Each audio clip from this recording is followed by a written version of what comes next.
नमस्कार मित्रांनो, मी प्राध्यापक कराड परत एकदा आपल्या सर्वांच्या सोबत आहे आणि आपल्या सर्वांच्या आपल्या कराड लॉ क्लासेसमध्ये मनापासून स्वागत करतो.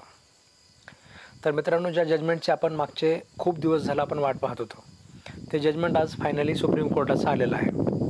ह्या जजमेंटमध्ये आपण बघितलं की 3 वर्षाची जी प्रॅक्टिस आहे ती आता मॅन्डेटरी केलेली आहे.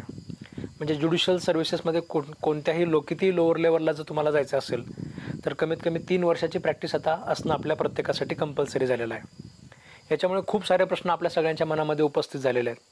बऱ्याच विद्यार्थ्यांना असं वाटतं आहे की आता सुप्रीम कोर्टाने त्याच्यामध्ये एक क्लॉज टाकलेला आहे की ज्या सर्व्हिसेस ज्या म्हणजे राज्यांनी नोटिफिकेशन ऑलरेडी काढलेले होते आणि ज्यांनी सुप्रीम कोर्टाच्या या निर्णयामुळे केस पेंडिंग असल्यामुळे जे स्टे केलेलं आहे त्या सगळ्या सर्व्हिसेससाठी आता तेवढ्या एका वर्षासाठी फ्रेशर लोकांना अलाऊ केलेलं आहे. मग ह्याच्यामध्ये आपल्या महाराष्ट्रातल्या विद्यार्थ्यांना 2024ची परीक्षा फ्रेशर लोकांना देता येणार आहे का, या प्रकारचे सुद्धा प्रश्न विद्यार्थ्यांच्या मनामध्ये आहेत.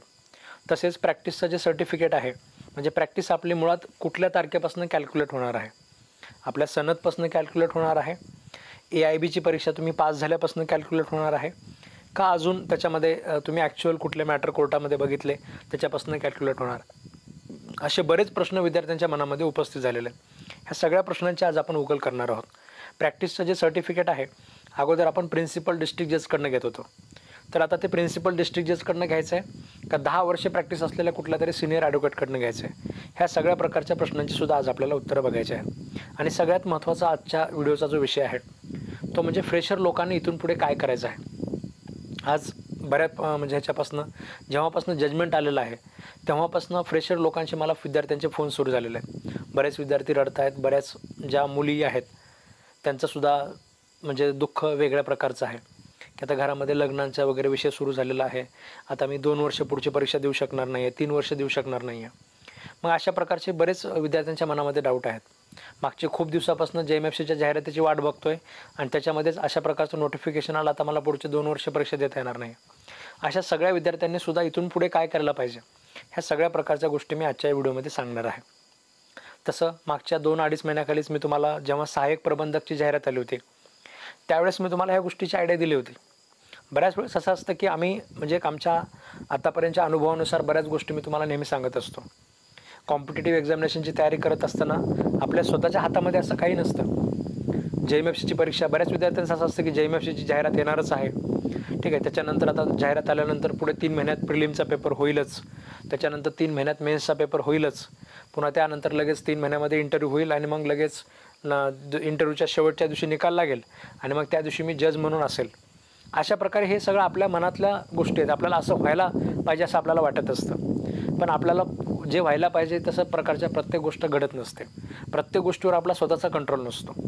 त्यामुळे मी नेहमीच तुम्हाला सांगत असतो की जे फ्रेशर लोक आहेत किंवा बाकीचे सुद्धा जे लोक आहेत, मी नेहमीच तुम्हाला सांगत असतो की कॉम्पिटिटिव्ह एक्झामिनेशनमध्ये आपल्या हातातल्या काही गोष्टी नसतात. त्यामुळे कुठल्याही एका परीक्षेच्या पाठीमागे लागून आपलं सगळं सर्वस्व तिथेच पणाला लावायचं आणि त्यानंतर 2-3 वर्षानंतर त्या परीक्षेचा निकाल लागणार आणि त्याच्यामध्ये कळणार की तुम्ही इंटरव्ह्यू फेल झालेले आहात. मग तिथून पुढे पुन्हा खचून जायचं की आयुष्यातले महत्त्वाचे 2-3 वर्ष गेले. ह्या सगळ्या प्रकारच्या गोष्टी ज्या असतात त्या कॉम्पिटिटिव्ह एक्झामिनेशनमध्ये चालत नाहीत. तुम्ही MPSCच्या विद्यार्थ्यांचं मी तुम्हाला नेहमीच उदाहरण देत असतो. तलाट्याचा पेपराला फॉर्म भरतात, राज्यसेवेची परीक्षा आली फॉर्म भरतात, PSIचा फॉर्म भरतात, STIचं भरतात, कंबाईनचे त्याच्यामध्ये फॉर्म भरतात आणि शेवटी वनरक्षक वगैरे सुद्धा सगळं ट्राय केल्यानंतर शेवटी कुठेतरी आरोग्यसेवकची त्यांच्या नोकरी त्यांच्या पदरामध्ये पडते, कुठेतरी लाईटमॅन वगैरे होऊन बसतात. म्हणजे कुठलं जरी त्याच्यामध्ये असेल तर गुलाल त्याच्यामध्ये अंगाला लागलेला असतो आणि आपल्या आईवडिलांचं स्वप्न पूर्ण करण्याची जी कॅपॅसिटी आहे ती त्या मुलांमध्ये आलेली असते. एकदा कुठल्याही नोकरीचा गुलाल लागला म्हणजे आपल्या घरच्यांचे सगळ्यांचे स्वप्न पूर्ण करण्यासाठी आपण त्याच्यामध्ये कॅपेबल होत असतो. तुम्हाला असिस्टंट रजिस्ट्रारच्या वेळेस, सहाय्यक प्रबंधक किंवा आपलं प्रबंधकच्या वेळेस फ्रेशर लोकांसाठी संधी होती. त्यावेळेसपासून मी तुम्हाला सांगतो, तुम्ही मागचा 2 महिन्याखालचा माझा व्हिडिओ उघडून बघा. त्या 2 महिन्याखालीच त्या व्हिडिओमध्ये मी तुम्हाला सांगितलं होतं की आपल्या हातात नसलेल्या गोष्टी नाहीत. फ्रेशर लोकांच्या बाबतीत सांगितलं होतं की बार काउन्सिलवाले तुमच्या फेवरमध्ये नाही आहेत, राज्य सरकार कोणतंच तुमच्या फेवरमध्ये नाही आहे, हायकोर्ट सगळे कुठलेच तुमच्या फेवरमध्ये नाही आहेत. त्याच्यामुळे फ्रेशर लोकांच्या विरोधात जजमेंट जाण्याचे खूप सारे चान्सेस आहेत, हे मी तुम्हाला त्यावेळेस पण सांगितलं होतं. माझा ऐकून ज्या लोकांनी सहाय्यक प्रबंधकचा फॉर्म भरलेला आहे, ज्यांनी कंझ्युमर कोर्टाच्या प्रबंधकचा फॉर्म भरलेला आहे, ठीक आहे, त्यांनी जोमाने त्या परीक्षेची तयारी करा. ठीक आहे, ज्या लोकांनी माझं त्यावेळेस ऐकलं नाही, ठीक आहे, आता तरी मी सांगतो माझं ऐका तुम्ही. खचून अजिबात जाऊ नका. जी निराशा आपल्या सगळ्यांना आलेली आहे ती सगळी निराशा झटकून टाकायची. ठीक आहे, आपल्या आयुष्यामध्ये आपल्या आयुष्याचा जो पर्पज आहे, हे आयुष्य आपल्याला निराशेमध्ये घालायचं आहे का? हे आयुष्य आपल्याला आयुष्यभर संघर्षच करण्यात घालायचं नाही आहे. ठीक आहे, लवकरात लवकर आपल्याला यश मिळालं पाहिजे. मग हे यश जर मिळायचं असेल तर 2-3 वर्षे वाट बघत बसण्यापेक्षा जे सध्याच्याला आपल्याकडे जी संधी अवेलेबल आहे त्या प्रत्येक संधीच्या तुम्ही पाठीमागे लागा. आपल्या व्हॉट्सअप ग्रुपवर मी नेहमी अपडेट तुम्हाला देत असतो. जर तुमच्यापैकी अजून कुणी असा कार्यकर्ता असेल जो अजूनही आपल्या कराड लॉ क्लासेसच्या व्हॉट्सअप ग्रुपवर नाही आहे, ठीक आहे, तर ह्या स्क्रीनवर जो तुम्हाला नंबर दिसतो आहे ह्या नंबरवर तुम्ही मला मेसेज करा. ऑफिसचा व्यक्ती तुम्हाला त्या ग्रुपमध्ये ॲड करून घेईल किंवा तुम्हाला लिंक पण मिळेल म्हणजे आपलं व्हॉट्सअप ग्रुप जॉईन करण्याची. आपलं कराड लॉ क्लासेसचं ॲप्लिकेशन वगैरे तुम्ही डाउनलोड करून घ्या. ठीक आहे, वेळोवेळी मी तुम्हाला महत्त्वाचं मार्गदर्शन नेहमीच करत असतो. हे मार्गदर्शनसुद्धा आपल्या सगळ्यांपर्यंत वेळेत पोहोचणं गरजेचं आहे. त्यामुळे आपलं यूट्यूब चॅनल सबस्क्राईब करून तुम्ही बेल आयकॉन प्रेस करून ठेवा, जेणेकरून महत्त्वाचा व्हिडिओ आला तुम्हाला लगेच माहिती मिळते. ठीक आहे, सध्या थोडंसं म्हणजे मी सध्या पुणेमध्ये राहू शकत नाही आहे. थोडंसं आमच्या काही रिझन्समुळे मीच सध्या थोडंसं गावाकडे आहे. त्यामुळे वेळोवेळी मला जास्त व्हिडिओ बनवणं सध्याच्याला काही अशा कारणास्तव शक्य होत नाही आहे. पण तरीसुद्धा जी महत्त्वाची ज्यावेळेस गोष्ट असते, महत्त्वाचं ज्यावेळेस जाहिरात असते, त्यावेळेस प्रत्येक दिवशी मी तुम्हाला त्याच्यामध्ये महत्त्वाचा व्हिडिओ बनवून अपडेट देत असतो. ठीक आहे, तर जे फ्रेशर लोक आहेत परत एकदा सांगतो की कुठल्याही प्रकारची निराशा मनामध्ये येऊ देऊ नका. बरेच विद्यार्थी मला फोन करून सकाळपासून जजमेंट आल्यापासून रडत आहेत. ठीक आहे, तर रडण्यासारखं असं काही नाही आहे. तुम्हाला जाहिरातीमधनं कायमचं वगळलेलं नाही आहे. तुम्हाला कायमचं एज बार केलं किंवा डिस्क्वालिफाईड केलं. ठीक आहे, MPSCनं तुम्हाला त्याच्यामध्ये बॅन करून टाकले MPSCच्या साईटवर, असं अजिबात झालेलं नाही आहे. ठीक आहे, JMFCची परीक्षा तुम्ही देऊ शकणार आहात. ठीक आहे, थोडासा वेळ तुम्हाला लागणार आहे. जी आपली तयारी चालू होती ती तयारी त्याच्यामध्ये प्रामाणिकपणे अजूनही चालू ठेवायची. कुठल्याही नवीन प्रकारची जाहिरात जर आली तर शेवटी JMFC परीक्षेचा जो सिलेबस असतो, ठीक आहे, यातला 50% सिलेबस तिकडे सुद्धा बऱ्यापैकी कॉमन असतो. त्यामुळे JMFC परीक्षेची तुम्ही तयारी करत असाल ते सुद्धा तुम्ही चांगल्या पद्धतीने तयारी चालू ठेवा. आणि अजून हे जे फॉर्म भरले असतील सहाय्यक प्रबंधकचा, कंझ्युमरचा वगैरे, ठीक आहे, आपली त्याचीसुद्धा लेक्चर संध्याकाळी 9 वाजता आपलं लाईव्ह लेक्चर असतं. तर ती बॅचसुद्धा तुम्ही घेतलेली नसेल तर फॉर्म भरलेला असेल तर तुम्ही घ्या. आणि जर फॉर्म भरलेला नसेल तर आपल्या व्हॉट्सअप ग्रुपवर अपडेट ठेवायचं. कुठल्याही प्रकारची जाहिरात आली त्याच्यामध्ये क्वालिफिकेशन दिलेलं असतं. त्या क्वालिफिकेशनमध्ये बघायचं आपण बसतो का. सध्याच्याला हे अशा प्रकारच्या परिस्थितीमध्ये एखाद्या परीक्षेची जाहिरात येत असेल आणि आपण इलिजिबल असू तर हीच सध्याच्याला फार मोठी गोष्ट आहे. आता हे परीक्षेचं जे कॉम्पिटिशन आहे फ्रेशर लोकांच्या बाबतीत तर मी तुम्हाला सांगितलं. प्रॅक्टिशनर लोकांचे सध्याच्याला सुगीचे दिवस आलेले आहेत. ठीक आहे, अगोदर 100 पैकी त्याच्यामध्ये 70% विद्यार्थी तर फ्रेशर असायचे. 20% आणि 30% जे प्रॅक्टिशनर असायचे त्यातले सुद्धा 20% लोक असे आहेत, ठीक आहे, जे फुल टाईम लायब्ररीमध्ये बसून फक्त अभ्यास करत आहेत. म्हणजे कोर्टात ते खरं नावाला ते प्रॅक्टिशनर आहेत. अशा प्रकारचे लोक अगोदर असायचे रिझल्टमध्ये. आता प्रॅक्टिशनर लोक जे आहेत, जे कोर्टामध्ये फेऱ्या मारत आहेत, कोर्टामध्ये कष्ट घेत आहेत, ठीक आहे, या कोर्टातनं त्या कोर्टात, या इकडून त्या पोलीस स्टेशनला, अशा प्रकारे जे लोक स्ट्रगल करत आहेत, तर या लोकांसाठी सुद्धा ज्युडिशरीमध्ये जाण्याची चांगली संधी उपलब्ध झालेली आहे. 2024ची जाहिरातसुद्धा फार मोठी जाहिरात असणार आहे. ठीक आहे, हे गोष्ट डोक्यात ठेवा. आणि मी सांगितलेली प्रत्येक गोष्ट तुम्हाला 2 महिन्याने 3 महिन्याने तुम्हाला लक्षात येते की हे असंच झालेलं आहे सांगितल्यासारखं. सहाय्यक प्रबंधकच्या वेळेस पण मी तुम्हाला सांगितलं होतं. सुरुवातीला देतात तुम्हाला ते इंटरव्ह्यू वगैरे म्हणून, पण त्यानंतर लगेच चाळणी परीक्षेचं नोटिफिकेशन येतं. त्यानंतर सिलेबस येतो. सिलेबस आलं की पुन्हा एक्झामचं तारीख येते आणि त्या एक्झामची तारखेमध्ये आपण झालो की पुन्हा लगेच इंटरव्ह्यू आणि निकाल लागून जातो. JMFCच्या बऱ्या आता ज्या परीक्षा असतात त्या अशा पद्धतीने लांबत चाललेल्या आहेत. बऱ्याच विद्यार्थ्यांचं असं आहे की सर आता इथून पुढे रिपिटेशन वगैरे होणार नाही. ठीक आहे, करणार हे विद्यार्थी सगळे रिपिटेशन. जे आता फ्रेशर लोकांच्या बाबतीत जरी समजा क्लिअर सगळ्या गोष्टी झाल्या तरी एज बारवाल्या लोकांना मागच्या वेळेसच्या 10 जागा रिकाम्या ठेवलेल्या आहेत. जर त्या लोकांना तिकडे जर अलाउ केलं तर जे लोक आता 2024ची जाहिरात आहे, 2024ची जाहिरात आता आज सुप्रीम कोर्टाचा निकाल लागलेला आहे आणि त्या निकालामध्ये सर्वोच्च न्यायालयाने सांगितलेलं आहे की 3 महिन्यामध्ये तुम्ही तुमचे सर्व्हिस रूल्स वगैरे तुम्ही अपडेट करून घ्या आणि सर्व्हिस रूल्स अपडेट केल्यानंतर तुम्ही नवीन जाहिरात काढा. म्हणजे समजा ही 2024ची जाहिरात जर आपली ऑगस्टमध्ये आली, ठीक आहे, जर त्यांनी समजा म्हणजे फ्रेशर लोकांच्या बाबतीत एक पॉझिटिव्ह गोष्ट आहे ती मी तुम्हाला सांगणारच आहे. जर झालं तसं तर एक पॉझिटिव्ह पॉसिबिलिटी आहे. जर समजा ऑगस्टमध्ये वगैरे जर समजा JMFCची 2024ची जाहिरात आली तर साहजिकच जे लोक 40 वर्ष आता झालेले आहेत, ज्यांचं कंप्लीट झालेलं आहे, किंवा जे ओपनमधले ज्यांचं 35 पुढे गेलेले आहेत, 36 वर वगैरे गेलेले आहेत, तर असे सगळे जे लोक आहेत हे सगळे लोकसुद्धा रिट करतील. मग रिट केल्यामुळे प्रिलिमची परीक्षा तर वेळेवर होईल, पण मेन्सची परीक्षा आपली 2022सारखी लांबत पुढे जाऊ शकते. इंटरव्ह्यूची परीक्षा, इंटरव्ह्यू जो आहे त्याच्यामध्ये पुढे जाऊ शकतो. प्रत्येक निकाल लावताना कोर्टाची परमिशन घ्यावी लागेल. अशा प्रकारे हे सगळ्या गोष्टी परत सुद्धा आपल्यासोबत होऊ शकतात. कॉम्पिटेटिव्ह एक्झामिनेशनची तयारी करायचं म्हटलं की माणसाच्या मनामध्ये ह्या सगळ्याच प्रकारच्या ज्या पॉसिबिलिटीज आहेत ह्या प्रत्येक गोष्टीची आपली त्याच्यामध्ये मनाची तयारी असायला पाहिजे. तुम्ही जर छोट्या छोट्या गोष्टींमध्ये खचून जात असाल तर तुम्ही कॉम्पिटेटिव्ह एक्झामिनेशनचं मटेरियल आपण नाही आहोत. ठीक आहे, स्वतःला प्रश्न विचारा की हे जे आपलं आयुष्य आहे ह्या आयुष्यामध्ये आपण आपल्या कुठल्या तरी अशा प्रकारच्या खचून जाण्याने ठीक आहे आपण हे आपलं आयुष्य अशा पद्धतीने व्यर्थ आपण घालणार नाही आहोत. ठीक आहे, आपल्याला जे स्ट्रगल आहे तो स्ट्रगल शेवटी कुठेही करायचं आहे तुम्हाला. तुम्ही ॲडव्होकेसीमध्ये आल्यामुळे तुम्हाला स्ट्रगल नाही असं नाही आहे. ठीक आहे, तिकडेसुद्धा आपल्याला प्रचंड स्ट्रगल करावाच लागणार आहे. मग तो स्ट्रगल तुम्ही कॉम्पिटेटिव्ह एक्झामिनेशनमध्ये करत असाल तर आपल्या ॲडव्होकेसी प्रोफेशनपेक्षा मुळात तो स्ट्रगल कमी आहे. ठीक आहे, JMFC होण्यामध्ये काही स्ट्रगल नाही आहे, पण ॲडव्होकेसीमध्ये 5-7 वर्ष ॲडव्होकेट म्हणून काम करणे, ठीक आहे, ज्युनियर म्हणून काम करणे, त्यानंतर कमी पैशामध्ये काम करणे, ठीक आहे, त्याच्यानंतर जर मागचं जर बॅकग्राऊंड वगैरे जर नसेल व्यवस्थित, ठीक आहे, तर अशा वेळेस अशा मुलांचे लग्नांच्यासुद्धा त्याच्यामध्ये अडचणी आहे. ठीक आहे त्या परिस्थितीमध्ये सगळ्या गोष्टी सांभाळून घेऊन करणं म्हणजे एका वकिलाचा जो स्ट्रगल आहे तो JMFCच्या वाट्याला अजिबात येत नाही. ठीक आहे, त्यामुळे तुम्ही JMFCच्या परीक्षेचं नोटिफिकेशन थोडं इकडे तिकडे झालं तर आपण खचून जातो. आपल्याला वाटतं की आता माझं फार अवघड झालं. ठीक आहे, तुम्हाला सांगितलं आता 1 वर्ष तर सगळ्यांचं जवळपास असंच गेलं आहे. काही लोकांचं 1 वर्ष प्रॅक्टिस ऑलरेडी झाले, काही लोकांचं 2 वर्ष झाले. आणि तुम्हाला जर सर्वोच्च न्यायालयाने सांगितलं की अजून 1 वर्ष तुला थांबावं लागेल तर आपल्याला वाटतं की आयुष्यात फार मोठं काहीतरी वेगळं झालं, असं अजिबात नाही आहे. ठीक आहे, ॲडव्होकेसीमध्ये जे लोक तुमचे जे सिनियर वगैरे आहेत, तुमचे जे मित्र आहेत, जे कोर्टामध्ये प्रॅक्टिस वगैरे करत आहेत, ठीक आहे, ह्या लोकांचा स्ट्रगलसुद्धा आपल्यापेक्षा फार जास्त मोठा आहे. 1 वर्ष थांबा म्हणल्याने इकडचं तिकडे असं काही होणार नाही आहे. तुम्ही तुमची जिद्द ठेवा, तुम्ही तुमचा प्रामाणिकपणा ठेवा आणि आपले प्रामाणिकपणे सगळ्या प्रकारचे प्रयत्न करायचे. आणि कुठल्याही प्रकारची जी परीक्षा आली, काही लोकांना आता सहाय्यक प्रबंधकच्या वेळेस काही लोकांनी मी विद्यार्थ्यांना ज्यावेळेस मला फोन करून सांगितलं की सर मला कोणतरी म्हटलं की तुझा ट्रॅक बदलेल, मग तू जज कधीच होणार नाहीस. ठीक आहे, सहाय्यक प्रबंधकच्या परीक्षेकडे जाऊ नको, ठीक आहे, इकडचा कंझ्युमरचा फॉर्म भरू नको, डोक्यात फक्त एवढंच ठेव. ठीक आहे, अशा लोकांचं अजिबात ऐकायचं नसतं. आपल्या घरची परिस्थिती आपल्याला माहिती असते. आपल्या आईवडिलांनी आपल्याला काय कष्टाने सगळं मोठं केलेलं आहे आणि काय परिस्थितीमध्ये आपण सगळं शिकत आहोत हे सगळं आपल्याला माहिती आहे. आपल्याला नोकरींची सध्या नितांत किती गरज आहे हे जर तुम्हाला माहिती असेल तर तुम्हाला दुसऱ्या कुणाचं शहाण्या लोकांचं अशा प्रकारचं काय ऐकत बसू नका. ठीक आहे, JMFCची परीक्षा तुम्हाला जज व्हायचे तुमचं स्वप्न आहे. ठीक आहे, चांगली गोष्ट आहे, पण आपण हे स्वप्न जे आहे ते फार जास्त दिवस आपण असं ताटकळत आपण ठेवू शकत नाही. लवकरात लवकर नोकरी आपल्याला मिळणं त्याच्यामध्ये गरजेचं आहे. मग BMCची असू द्या, मी तुम्हाला बऱ्याच वेळेस हे सगळे उदाहरणं दिलेले आहेत. हे सगळं उदाहरणं देण्यामागचं कारणच एकच असतं. ठीक आहे, की तुम्हालासुद्धा त्या सगळ्या प्रकारच्या गोष्टींमधून तुम्हीसुद्धा काहीतरी शिकायला पाहिजे. BMCच्या वेळेस पण मी ज्यावेळेस माझे सगळे जे मी तुम्हाला सांगतोय ना की मी असं सांगितलं होतं तसं सांगितलं होतं, हे सगळे व्हिडिओज आपल्या यूट्यूबवर अवेलेबल आहेत.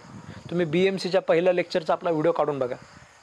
तिथेसुद्धा मी तुम्हाला सांगितलं होतं की तुम्ही आत्तापर्यंत जे काही समजा तुम्ही आयुष्यात स्ट्रगल करत आहात JMFC परीक्षेची, त्यावेळेस तुम्ही फक्त वाट बघत बसण्यापेक्षा ही जी सगळी संधी आली ह्या संधीचंसुद्धा सोनं करा. ते विद्यार्थी सगळे त्या 50मधले 36 विद्यार्थी आपल्या क्लासेसचे BMCमध्ये लॉ ऑफिसर झालेले आहेत. ठीक आहे, आज लाखभर पगार उचलत आहेत. ठीक आहे, निरीक्षक पदाची कालपरवाची जी नवीन जी जाहिरात आली होती, ठीक आहे, तिथेसुद्धा मी तुम्हाला सांगितलं होतं त्या विद्यार्थ्यांना की तुम्ही MPSCचे विद्यार्थी आहात, तुमच्या आयुष्याचे 7-7, 8-8 वर्ष स्ट्रगलमध्ये गेलेले आहेत. पण ही जी परीक्षा आहे ज्याच्यामध्ये लॉ आहे, ठीक आहे, ह्या परीक्षेमध्ये तुम्ही आउट ऑफ मार्क मिळून तुमच्या आयुष्याचा स्ट्रगल तुम्ही सोडू शकता. ठीक आहे, स्ट्रगलचा तुमचा त्याच्यामध्ये तुम्ही कमी करू शकता आणि पोस्ट तुम्हाला मिळू शकते. त्या BMCमध्ये सुद्धा म्हणजे पहिल्यांदा असं झालं की जनरल MPSCच्या रिझल्टमध्ये आपल्या क्लासेसचे 45 विद्यार्थी आहेत. तो गणेश पवार वगैरे जो 1 नंबरचा जो निरीक्षक पदाचा जो विद्यार्थी आहे तो सुद्धा आपल्या क्लासचा आहे. ठीक आहे, म्हणजे एकच पोस्ट आपल्याला कुठली तरी मिळावं असं नाही आहे. ठीक आहे, आपल्याला जेवढ्या संधी अवेलेबल आहेत, आपलं जे शिक्षण आहे, तुम्ही 5 वर्ष लॉ केलेलं आहे, 5 वर्ष लॉ केलेलं, आपल्या आईवडिलांनी हे 5 वर्षासाठी खूप कष्ट घेतलेले आहेत. हे पैसे सगळे खर्च करण्यासाठी सुद्धा त्यांनी खूप कष्ट घेतलेले आहेत. मग ह्या सगळ्या कष्टाचं फळ लवकरात लवकर त्यांना मिळालं पाहिजे. कुठली जरी पोस्ट तुम्हाला मिळाली तर तुम्ही तुमच्या आईवडिलाचे स्वप्न पूर्ण करण्यासाठी कॅपेबल होणार आहात. ठीक आहे, बऱ्याच अडचणी असतात म्हणजे आयुष्य जगत असताना. तुमचे वडील जर शेतकरी असतील तर त्याचा शेतकऱ्याचा तो जो स्ट्रगल आहे, तो जो संघर्ष आहे, तो तुम्हाला कुठली जरी नोकरी लागली तरी कमी होणार आहे. तुमचे वडील ड्रायव्हर असतील किंवा अजून कुठल्या प्रकारच्या नोकरीमध्ये कामाला असतील तर त्यांचं आयुष्य जे संघर्षामध्ये चाललेलं आहे तर त्या संघर्षामध्ये तुम्ही म्हणजे एक आशेचा किरण आहात. ठीक आहे, त्यांना कुठेतरी मनामध्ये वाटतंय की आज मी स्ट्रगल करतोय, आज मी बिगारीचं काम करतोय, आज मी दगडं उचलतोय, आज मी घाम गाळतोय शेतीमध्ये वगैरे. ठीक आहे, एक दिवस माझ्या तर वडिलांना मला शिकवलं नाही, पण एक दिवस माझं जे लेकरू शिकतंय शाळा, ठीक आहे, एक दिवस त्याच्यामध्ये तो कुठंतरी नोकरी लागेल, त्याची पगार वगैरे येईल आणि माझं हे जे हातातलं काम आहे ते सोडून सुद्धा माझ्या घरी खायला वगैरे मिळेल. अशा प्रकारची आशा आपले आईवडीलसुद्धा आपल्याकडनं करत आहेत.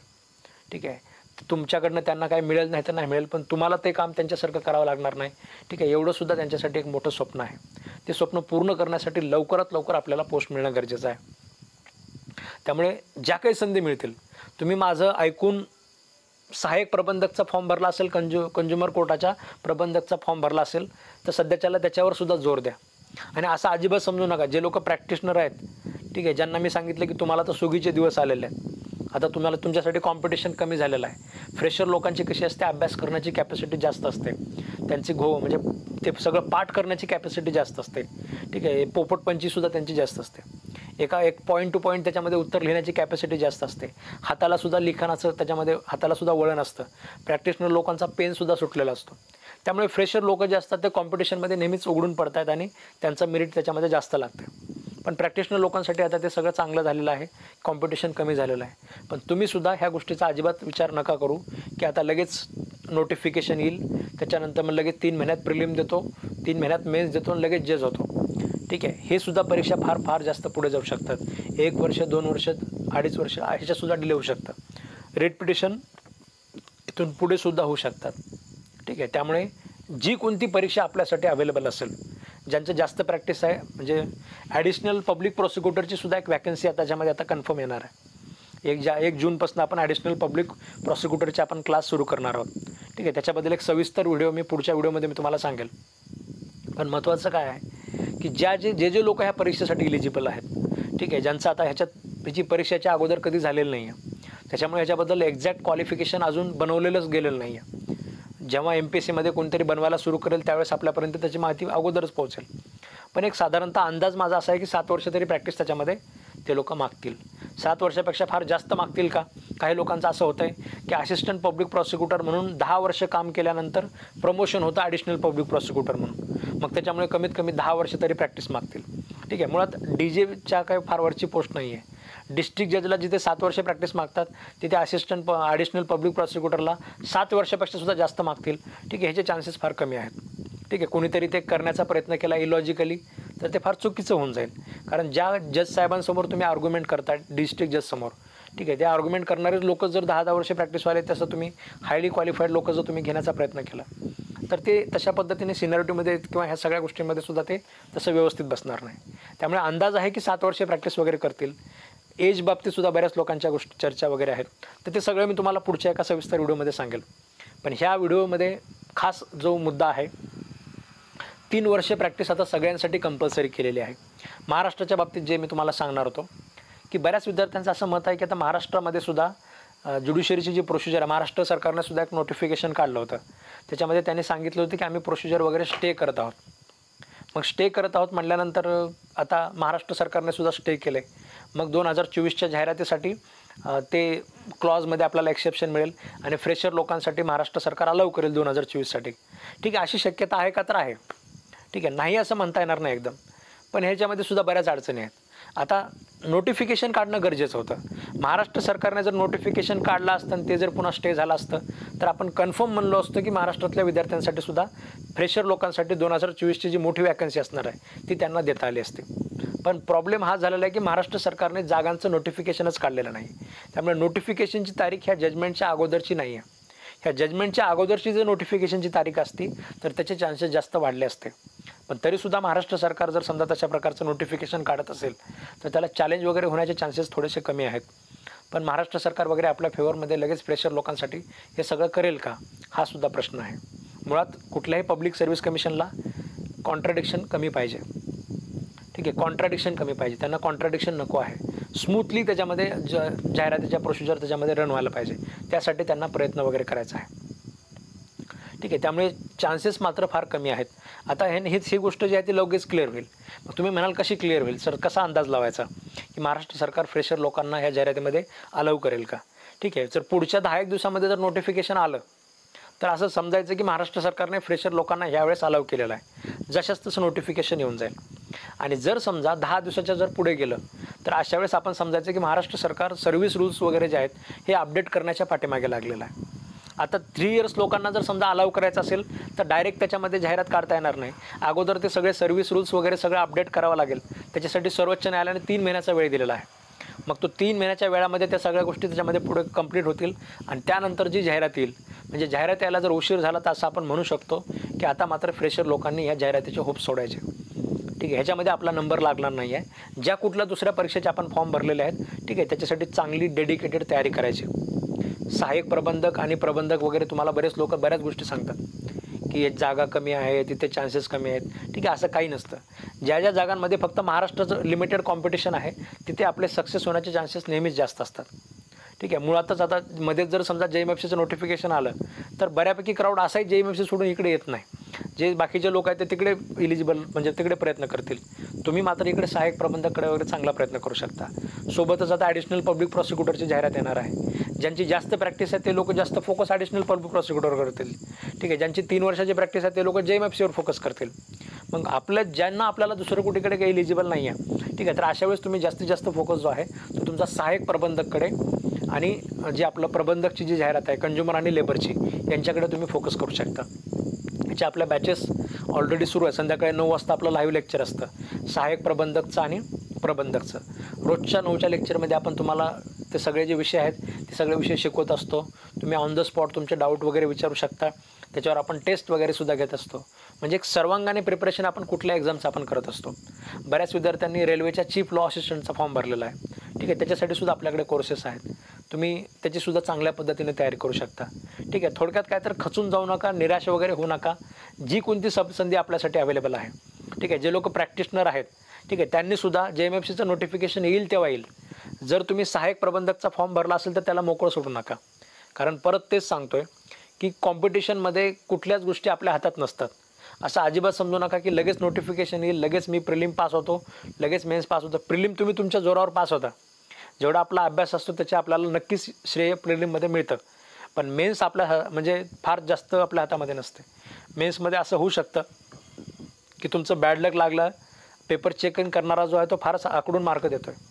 खूप सारे पेपर असे मी बघितलेले आहेत. पेपरमध्ये मेन्समध्ये हे शक्यच नाही आहे. याच्या बाबतीत आपण म्हणजे हायकोर्टाला ब्लेम करण्यामध्ये, पेपर चेकिंग करणाऱ्या डिस्ट्रिक्ट जजेस लोकांना ब्लेम करण्यामध्ये काय अर्थ नाही आहे. असं होतंच. पेपर चेकिंग करायला तुम्ही मला बसवलं आणि माझ्यासोबत दुसऱ्या एखाद्या व्यक्तीला बसवलं. आम्ही दोघंजण सेम पॅरामीटरवर मेन्सचे पेपर चेक करत नाहीत. आपल्या हातात आपण आपलं प्रेझेंटेशन चांगल्या पद्धतीने करायचं असतं. ह्याच्या पलीकडे आपलं नुकसान त्याच्यामध्ये किती जरी तयारी केली असेल तर होऊ शकतं. इंटरव्ह्यूमध्ये सुद्धा तसंच आहे. इंटरव्ह्यू घेतात 5 ते 6 मिनिट. 5 ते 6 मिनिटामध्ये सुद्धा बऱ्याच वेळेस असं होतं की आपल्याला माहिती नसलेलेच प्रश्न आपल्याला विचारले जातील आणि त्याच्यामध्ये आपलं एक प्रेझेंटेशन चांगलं आपलं होणार नाही. आपण स्वतःला चांगल्या पद्धतीने रिप्रेझेंट करू शकणार नाही. थोडंसं निगेटिव्ह सगळ्या गोष्टी झाल्या. असं झालं तर आपलं चांगला अभ्यासासुद्धा आपलं नुकसान होऊ शकतं. आणि ह्या जाहिरातीमध्ये सुद्धा जाहिराती जसं मी तुम्हाला सांगितलं, ह्या जाहिरातीसुद्धा डिले होऊ शकतात. मी तुम्हाला नेहमी ह्या सगळ्या गोष्टी सांगण्यामध्ये याचा हेतू काय असतो की आपल्या मनाची तयारी सगळी असायला पाहिजे. मनाची तयारी नसेल आणि एकदमच अवकाळी पाऊस येऊन सगळं नुकसान जर करून जात असेल तर अशा वेळेस त्याचं दुःख फार जास्त होतं. पण शेतकऱ्याला जर माहिती असेल की हा पाऊस येणार आहे, आपलं नुकसान होऊ शकतं आणि तशा वेळेस जर समजा आपलं काही नुकसान झालं तर तो स्वतःला सावरतो. त्याला माहिती असतं की असं निसर्ग आपल्यासोबत खेळ करतो. त्याच्यामध्ये लगेच त्या अवकाळी पाऊस आला आणि त्याच्यामध्ये त्याने लगेच सगळं नुकसान झालं म्हणजे त्याने लगेच आत्महत्येचं पाऊल उचललं असं अजिबात होत नाही. ठीक आहे, तुम्हीसुद्धा तसंच तुम्हाला माहिती असली पाहिजे की कॉम्पिटेटिव्ह एक्झामिनेशनमध्ये आता रिट पिटिशन पुढच्या वेळेस होऊ शकतं का, तर होऊ शकते. ठीक आहे, सगळ्याच गोष्टी होऊ शकतात. अशी कुठलीच गोष्ट नाही आहे जे होऊ शकत नाही आहे. पण आपण आपलं म्हणजे प्रत्येक पॉसिबिलिटीसाठी तुमचं यश तुम्हाला कन्फर्म कधी मिळणार आहे, जर तुम्ही येणाऱ्या प्रत्येक शक्यतेसाठी जर तुम्ही तयार असाल. असं होऊ शकत होतं म्हणून मी हा फॉर्म भरून ठेवलेला आहे. आता झाले तसं तर मी या परीक्षेच्या पाठीमागे लागतो. ठीक आहे, पुढचे 2 महिने मी या परीक्षेच्या पाठीमागे लागतो. ठीक आहे, स्वतःमध्ये मी अशा प्रकारचे डेव्हलपमेंट करून घेतो, मी अशा प्रकारचा अभ्यास करून घेतो. अशी सगळी तयारी तुम्ही त्याच्यामध्ये ठेवू शकता. ठीक आहे, महाराष्ट्र सरकारच्या बाबतीत वगैरे आता फ्रेशर लोकांच्या बाबतीत काही लोकांचे मला फोन येतात की सर आम्ही रिट पिटिशन करतो, आम्ही रिव्ह्यू पिटिशन करतो, आम्ही हे करतो, आम्ही प्रोटेस्ट वगैरे करतो. ठीक आहे, फ्रेशर लोकांच्या बाबतीत माझा दृष्टिकोन चांगलाच आहे. पण मी तुम्हाला एक गोष्ट सांगेल, ठीक आहे, की बार काउन्सिल असू द्या, हायकोर्ट असू द्या, राज्य सरकार असू द्या, हे सगळे आपले मायबाप आहेत. ठीक आहे, यांच्या छत्रछालेखाली आपण त्याच्यामध्ये वाढत असतो. जर तुमची कोणती सिनियर मंडळी तुमच्यासोबत नाही, सगळे बार काउन्सिल फ्रेशर लोकांना अलाउ करायच्या विरोधात आहेत. ठीक आहे, सगळे हायकोर्ट जे आहेत, वेगवेगळ्या हायकोर्टांना मतं मागितले, ह्या सगळे हायकोर्ट तुमच्या विरोधात आहेत. राज्य सरकारांना मतं मागितले, राज्य सरकारने सुद्धा प्रॅक्टिस मॅन्डेटरी पाहिजे म्हणून सांगितलं. ठीक आहे, कुणी कमी सांगितले असेल, कुणी सांगितलं 2 वर्ष करा मॅन्डेटरी, 3 वर्ष नका तर नका. पण सगळेचे सगळे लोक तर शेवटी आपल्या विरोधातच आहेत. ठीक आहे. मग तुमचा जो प्रोटेस्ट आहे, तुमचा जो आवाज आहे, आपले मायबाप सोबत नसताना लेकरांना जर असं उड्यावर टाकून दिलं असेल मायबापांनीच, तर अशा वेळेस तुमच्यासोबत कुणीही नाही आहे. ठीक आहे. तुम्ही विनाकारण प्रोटेस्ट करण्यामध्ये किंवा विचार करत बसण्यामध्ये, ठीक आहे, आपलं रक्त जाळण्यामध्ये, व्यर्थ एनर्जी घालण्यामध्ये चान्सेस म्हणजे फार जास्त फायदा आपला होणार नाही आहे. ठीक आहे. तुम्ही किती जरी म्हणजे बऱ्याच वेळेस आपल्याला कळतं की आपल्याकडे स्वतःचं आर्ग्युमेंट असतं की म्हणजे असं होईल तसं होईल, सगळेच फ्रेशर काही त्याच्यामध्ये नुकसान करणार नाहीत. ठीक आहे. पण काही फ्रेशर लोकांनी ज्युडिशरीमध्ये प्रॉब्लेम क्रिएट केलेले आहेत. हे आता हायकोर्ट सांगत आहेत, वेगवेगळे हायकोर्ट सांगत आहेत की असं असं झालेलं आहे. बार काउन्सिल सांगत आहेत की वकिलांना अशा फ्रेशर लोकांकडनं त्रास होतो आहे. ठीक आहे. उद्या जरी काही बदल करायचा असेल, तुमची रिव्ह्यू पिटिशन जरी आली, तरीसुद्धा काय होईल त्याच्यामध्ये, ह्याच हायकोर्टांना, राज्य सरकारांना यांनाच मतं मागितली जातात. ह्याच्यापेक्षा वेगळं काही केलं जाणार नाही आहे आणि त्यांच्या मतावरच तो निर्णय लागणार आहे. त्यामुळे आपला जास्त एनर्जी, जास्त वेळ तुम्ही ह्याच्यामध्ये घालू नका. दुसरा महत्त्वाचा प्रश्न, प्रॅक्टिस कुठून कॅल्क्युलेट केली जाईल. बरेच यूट्यूबर लोक काहीचं काय सांगतात की ते AIB वगैरे कॅल्क्युलेट केली जाईल AIB पास झाल्यानंतर. तर अशा अजिबात नाही आहे. अगोदरपासून सनदपासूनच कॅल्क्युलेट केली जात होती, इथून पुढे सुद्धा सनदपासूनच होईल. फक्त एक वेगळा ऑप्शन तुम्हाला दिलेला आहे की तुम्ही PDGenकडनं सर्टिफिकेट घेऊ शकता, ऑरमध्ये तुम्ही 10 इयर प्रॅक्टिस असलेल्या एका ॲडव्होकेटकडनं सुद्धा तुम्ही ते प्रॅक्टिस सर्टिफिकेट त्याच्यामध्ये घेऊ शकता. बाकी वेगळा असा बदल काही झालेला नाही आहे. ठीक आहे. महत्त्वाचा बदल एवढाच आहे की 3 वर्षे प्रॅक्टिस आता प्रत्येकासाठी मॅन्डेटरी केलेली आहे. फ्रेशरचा क्रायटेरिया तसा संपवलेला आहे आणि जरी संपलेला असेल तरी फ्रेशर लोकांनी, जसं मी तुम्हाला सांगितलं, प्रामाणिकपणे प्रयत्न करा, जिद्दीने प्रयत्न करा. ठीक आहे. यश तुम्हाला नक्की मिळणार आहे. ठीक आहे. थोडं आजचं उद्या मिळेल. ठीक आहे. पण जे मिळेल ते चांगल्या पद्धतीने मिळेल. ॲडिशनल पब्लिक प्रॉसिक्युटरचं मी तुम्हाला सांगितलं, बऱ्याच लोकांची EPPची पोस्ट 2 मार्कावर 3 मार्कावर हुकली. ठीक आहे. आपल्या क्लासेसचे 500-550 पैकी 412 सिलेक्शन्स आहेत. ठीक आहे. जे सिलेक्शनमध्ये आले तेही माझेच विद्यार्थी आहेत आणि जे बाहेर राहिले समजा तेही माझेच विद्यार्थी आहेत. ठीक आहे. तर जसं जे होतं ते चांगल्यासाठी होतं असं समजा. हे असिस्टंट पब्लिक प्रॉसिक्युटर 10 वर्ष नोकरी केल्यानंतर त्यांना जे प्रमोशन मिळणार आहे, ते प्रमोशन तुम्हाला ॲडिशनल PPच्या नोकरीमध्ये डायरेक्ट तुम्हाला नोकरी मिळणार आहे. ठीक आहे. त्यामुळे चांगल्या पद्धतीने त्याचंसुद्धा आपलं होणार असतं. तर जे होतं ते चांगल्या होत्यासाठी होतं असं समजा आणि आपले जे स्ट्रगल आहे तो स्ट्रगल त्याच्यामध्ये पुढे चांगल्या पद्धतीने कंटिन्यू करा.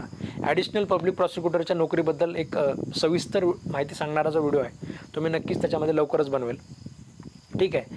पण बाकीच्या सुद्धा जाहिरातींसाठी तुमच्यातले काही विद्यार्थी असे असतील जे आपल्या क्लासेसच्या व्हॉट्सअप ग्रुपवर वगैरे नाही आहेत. ठीक आहे. जर नसाल तर तुम्ही ह्या नंबरवर फोन म्हणजे मेसेज करा व्हॉट्सअपला, तुम्हाला ऑफिसचा व्यक्ती आपल्या ग्रुपमध्ये वगैरे ॲड करून घेईल.